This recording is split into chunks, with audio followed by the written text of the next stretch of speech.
Boa tarde, colegas, professora e intérpretes. Hoje, eu, Sofia e Ana Júlia vamos apresentar a origem do mundo e da vida segundo a Rosa Cruz.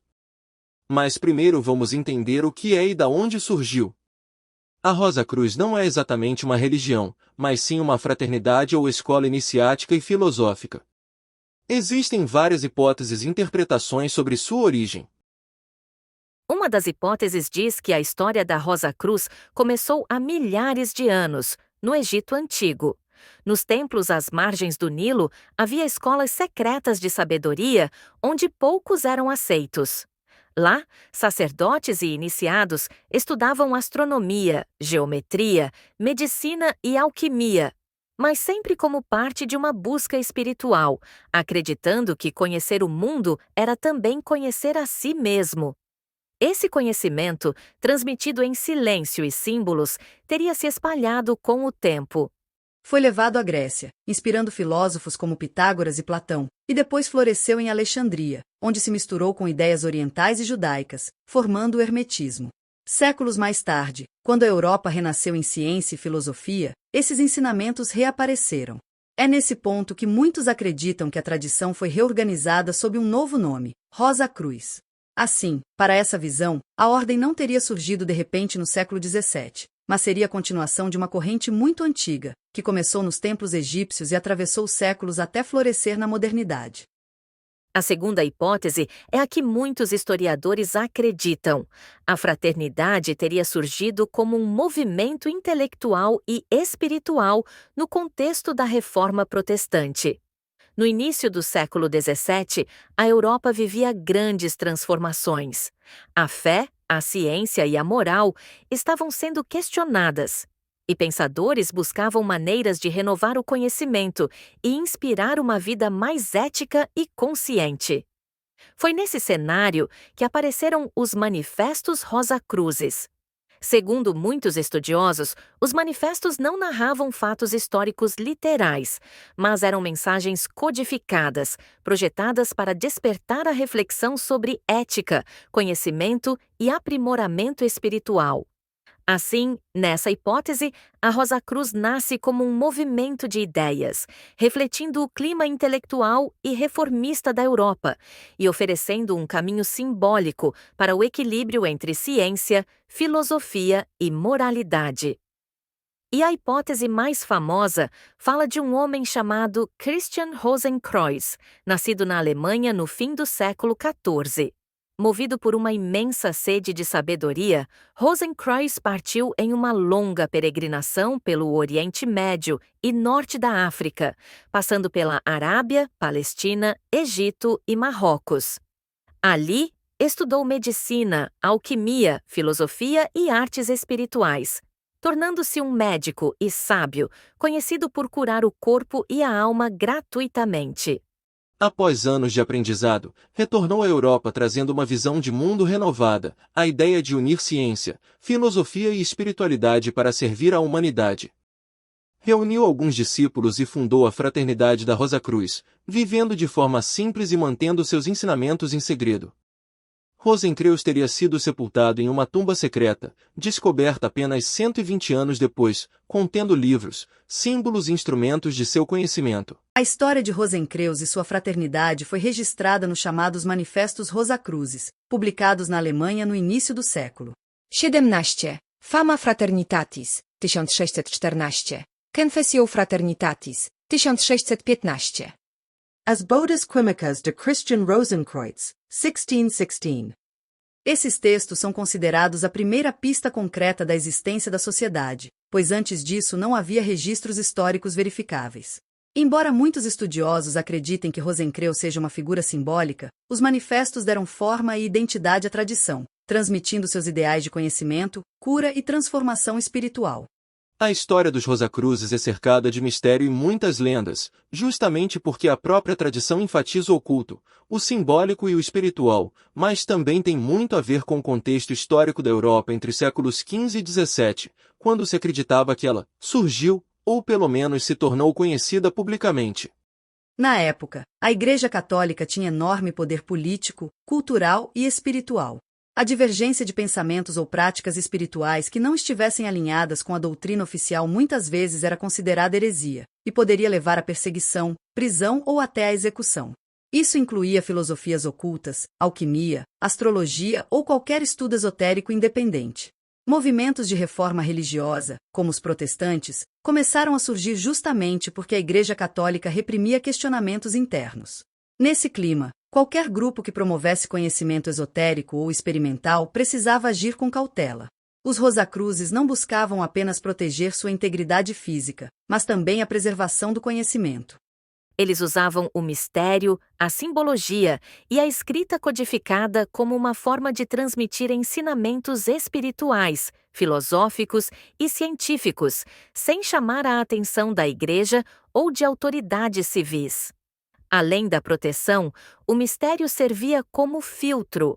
Somente quem estivesse verdadeiramente interessado em estudar e transformar a si mesmo seria atraído pelo caminho Rosa-Cruz.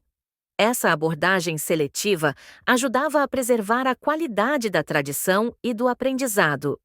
A origem do universo para Rosacruz começa com a consciência cósmica, que é, em essência, Deus.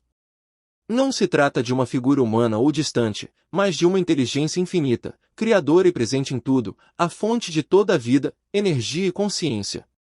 Antes de qualquer estrela ou planeta existir, tudo era unidade, silêncio e potencial. Em um impulso de manifestação, essa consciência cósmica criou as leis universais, que dariam forma ao tempo, ao espaço, à energia e à matéria. O universo nasceu, assim, como um ato ordenado e inteligente, e não por acaso. Estrelas ascenderam, planetas se formaram, e a vida começou a despertar. A Terra, em especial, ofereceu condições perfeitas para que a matéria se transformasse em organismos cada vez mais complexos. Nesse contexto, a Rosacruz apresenta os conceitos de macrossomo e microssomo.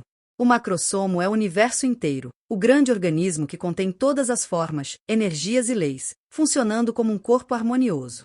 O microssomo é o ser humano, ou qualquer ser vivo, que reflete em si o universo, espelhando suas leis e energias.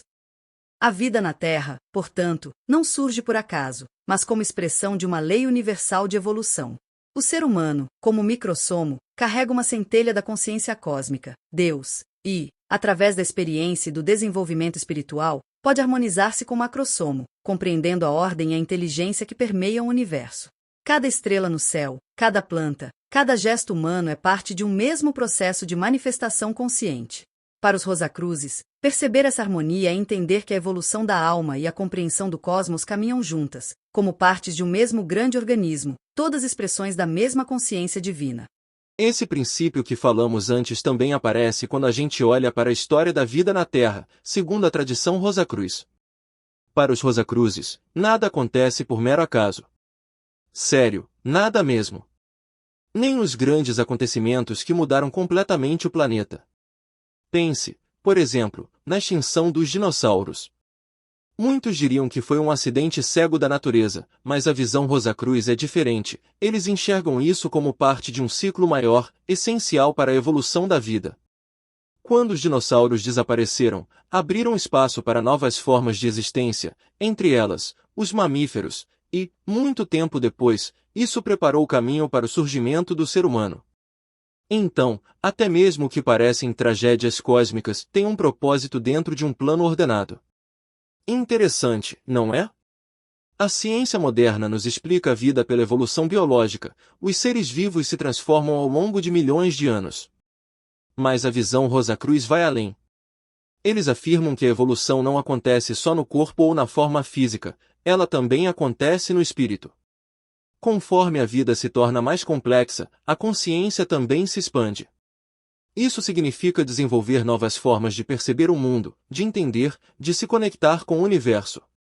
E o ser humano?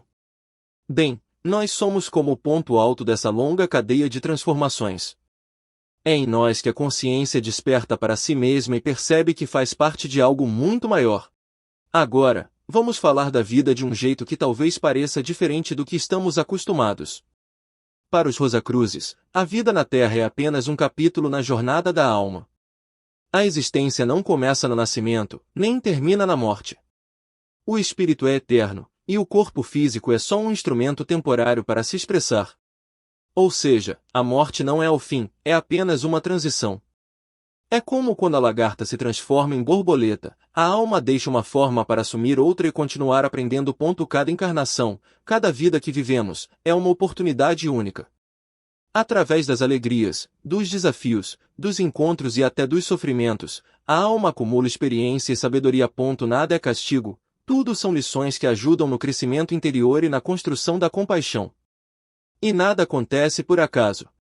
Assim como a natureza se renova em ciclos, o ser humano também evolui através de muitas vidas, refinando sua consciência e se aproximando cada vez mais da consciência cósmica. O objetivo final? Atingir a iluminação, um estágio em que a alma não precisa mais voltar à roda das reencarnações e pode viver em plena harmonia com o divino. Um outro ponto muito importante é a relação entre ciência e espiritualidade. Para os Rosacruzes, elas não são inimigas, na verdade, se complementam.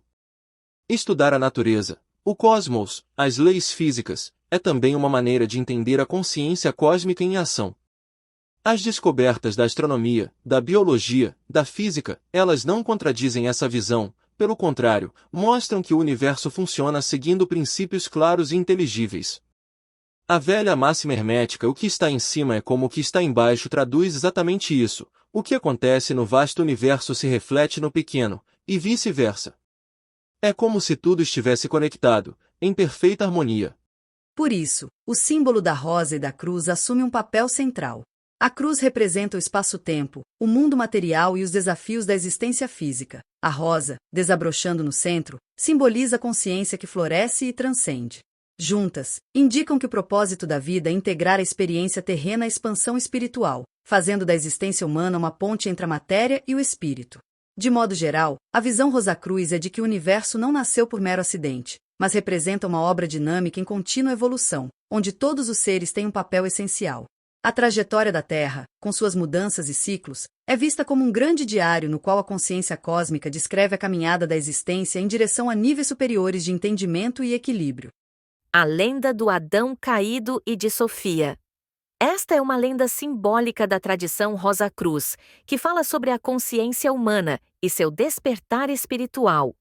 Era uma vez a consciência humana, plena e ligada à consciência cósmica, Deus.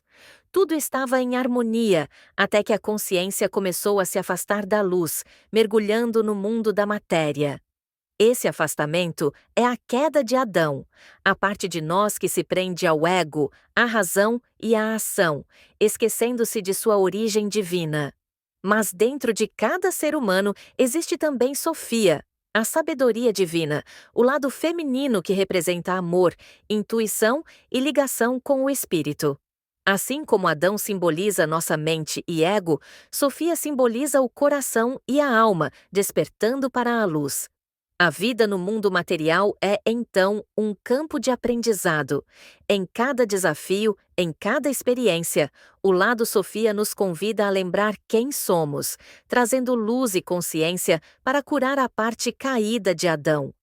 Quando abrimos o coração à sabedoria, a rosa da alma floresce no centro da cruz da matéria, e o Cristo interno desperta, guiando-nos de volta à consciência cósmica. Essa lenda nos ensina que todos nós carregamos um Adão e uma Sofia, um lado que age, pensa e se prende ao ego, outro lado que sente, intui e conecta-se com o divino. O caminho da vida é aprender a equilibrar esses dois lados, deixando que a sabedoria guie a razão, para que possamos despertar plenamente e retornar à luz. Meteu tudo, entregou.